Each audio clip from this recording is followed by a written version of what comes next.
Speaker recognizes Representative Anthony. Thank you, Madam Speaker, just for this opportunity to give some final words here on the House floor. So, my mom is a state employee. She's now a retiree, and her office was not too far away from the Capitol. And my father worked at the Fisher Body plant, which you can also see from the Capitol. As you all know, I'm from Lansing, and I love this community. I'm a descendant of enslaved Africans, men and women who could not dream of me serving in a building like this. I'm the granddaughter of a sheriff deputy, of a veteran, of a homemaker, and of a housekeeper. There's something in my DNA that doesn't really belong in this building, or at least there's no real reminders that someone like me can serve in a hall of power like this.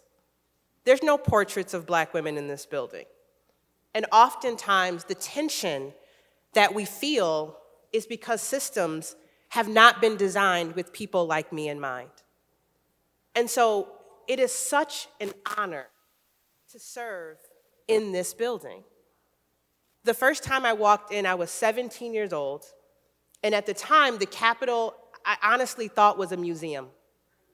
I would pass by it time and time again in my community, and I didn't realize that the men and women who were serving in this building were literally making decisions about the quality of the water I would drink, the books we would read in school, the amount of money that my mom would make, and the fact she would never actually have equal pay for the work that she did day in and day out.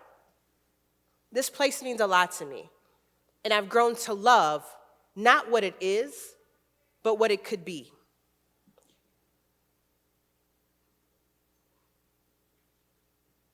Given more time, I would literally write a love letter to each and every one of you.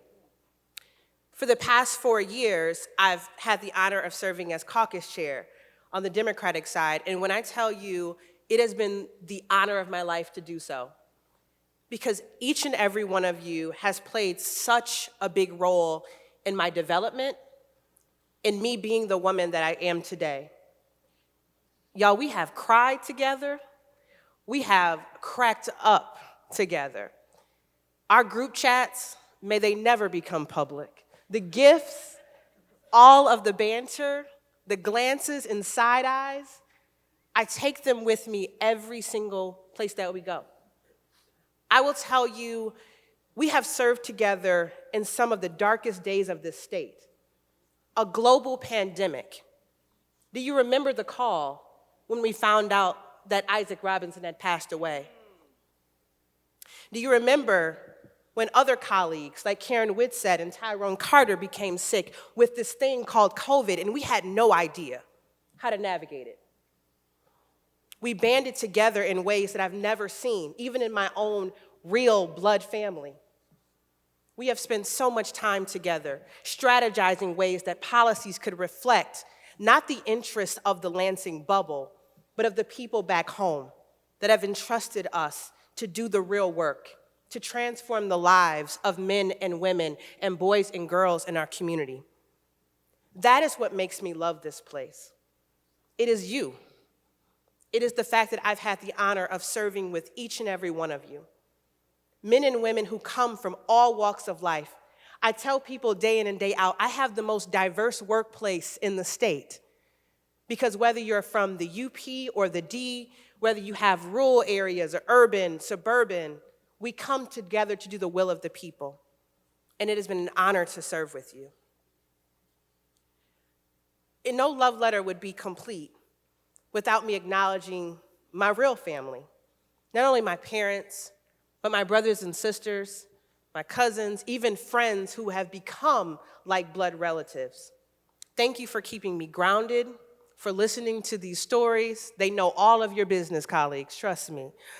Thank you for continuing to keep me grounded and continuing to call me Sarah, not representative or senator-elect, but the title that I will always love to be, which is just Sarah. A daughter, an aunt, and a friend. My love letter would not be complete if I didn't uplift the team, our amazing A-team, who has continued to serve our constituents here in Lansing. The original A-team, Christy James and Darrell Slaughter and John Kohenik, and our current team, Remy Gelderloos and Jack Boyce and Kylie Johnson. Thank you for all you do and all you pour out to make sure that Lansing's constituents are well served.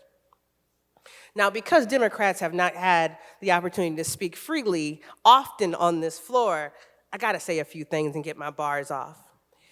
I have to let you know that in this chamber or the one across, or in every single corner of this state and this country, in this globe, I have to mention that Black lives have and always will matter. And I hope that they continue to matter to each and every one of us and that our policies reflect that in the upcoming term. I have to tell you, as the vice chair of the Progressive Women's Caucus, that women deserve equal pay for equal work and work of comparable value. I have to tell you that Black girls, including the women that serve in this chamber, are absolutely magic. And finally, that God is so good that you can be a Democrat and also be a believer of something much greater, and that whoever our Creator is and whatever we believe in is what makes our journeys possible.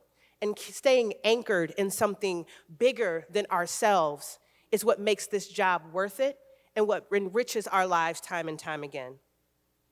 Colleagues, our legacies will not be determined by our political parties or even the number of bills that we get signed into law. It will be how we treat each other, how you treat my constituents who are serving you food and beverages at our restaurants, the men and women who are asking for a little bit of a hand as you navigate our streets, our senior citizens and our children. That is our legacy, not our speeches, not our suits and ties, nothing that we do here, but it's how we are treating. In the Bible, we talk about the least of these. Let that be our lasting legacy.